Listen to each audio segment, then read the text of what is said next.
Всем привет! В данном фильме буду рассказывать про замену радиатора на машине Mitsubishi Lancer CD 2001 года. Что буду производить? У меня тут потек радиатор. Вот они мокрины пошли. Вот идет. Вот оно все. Мокренькое.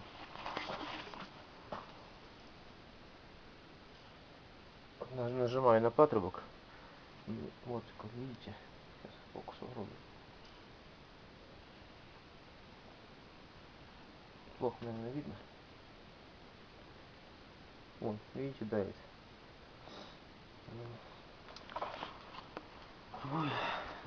Менять радиатор. И заодно сразу буду чистить гидрокомпенсаторы. Они у меня звучат достаточно так прилично. Как жесткий дизель. Буду снимать впускной коллектор.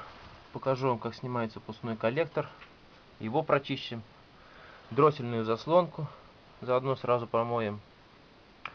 Ну и поменяю, конечно же, масло. Свеженькое залью. Фильтр воздушный заодно сразу. Вот я заказал новый радиатор себе. Пришел сегодня такой. Фирмы Термал. Так вроде радиатор. Ну, радиатор. Китайский. Не оригинал. Цена у него 3000 рублей. Попробуем его поставить.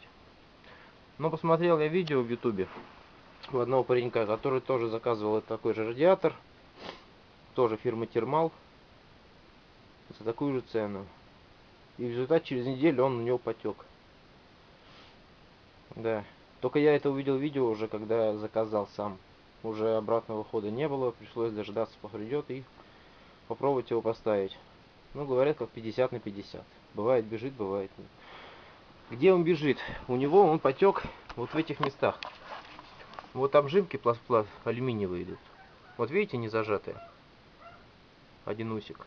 Вот не зажатый. Вот они, 3 не зажатых. Вот. Вот и вот, соответственно. И именно вот в этих местах начинает бежать. Давить.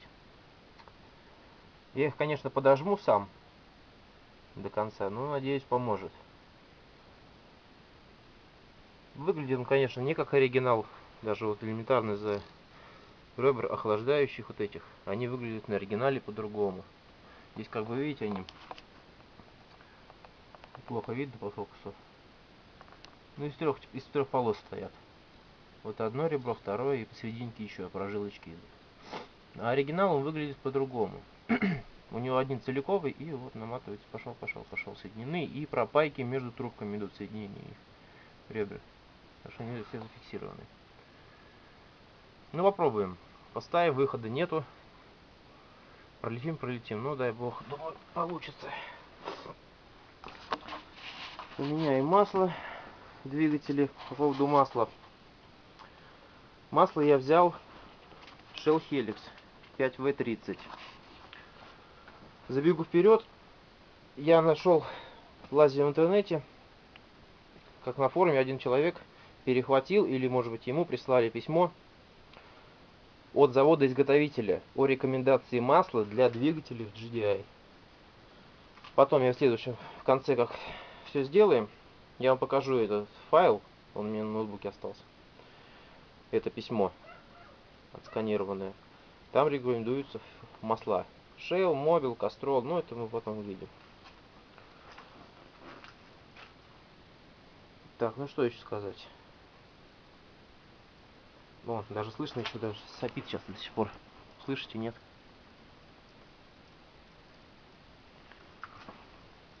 Где-то вот прям вот в этом месте с края прям сейчас давление идет, и оно...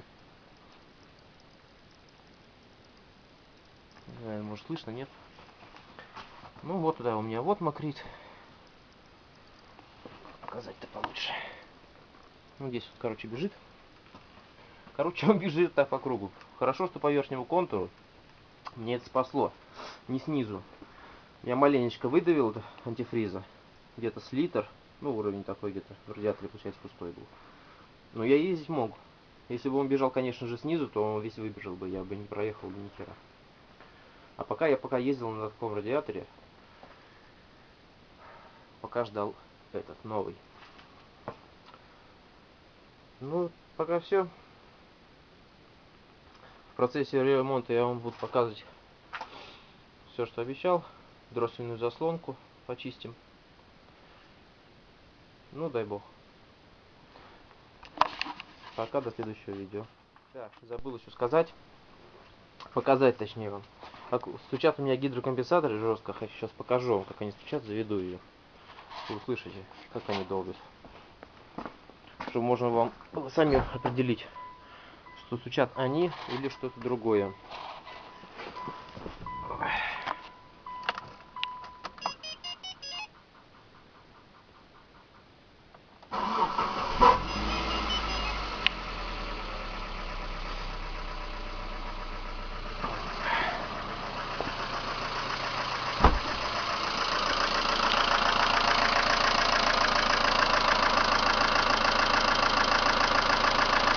Достаточно такой сильный звук, я думаю, его слышно отлично. Металла. Тук-тук-тук-тук-тук-тук прям. Ну, стучат гидрокомпенсаторы. Но я сам надеюсь, что они стучат, это именно они. Потому что там, я думаю, там больше ничего не стучать. Да, вот такой долбежка. Появилась она буквально прям резко, буквально за 2 дня. А потом через каждую неделю сильнее и сильнее. Почистим гидрокомпенсаторы, покажу все, как они проверяются, как чистятся, как до них добраться. Ладно, тогда начнем, я думаю.